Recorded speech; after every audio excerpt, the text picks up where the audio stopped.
El passat dissabte a la nit va tenir lloc l'últim concert del Festival Interludi 2013 al Castell de Calonge amb la nit Jazz Acaba, una proposta innovadora de maridatge entre jazz, cabaret caredo i vi blanc provinent del celler Credo.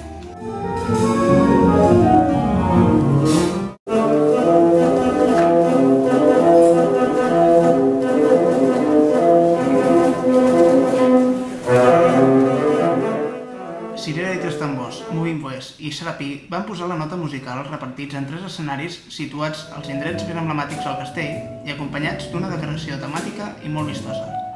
Interludi va finalitzar així la 3a edició d'aquesta nova etapa, que l'ha portat a convertir-se en el nou petit gran festival de la Costa Brava.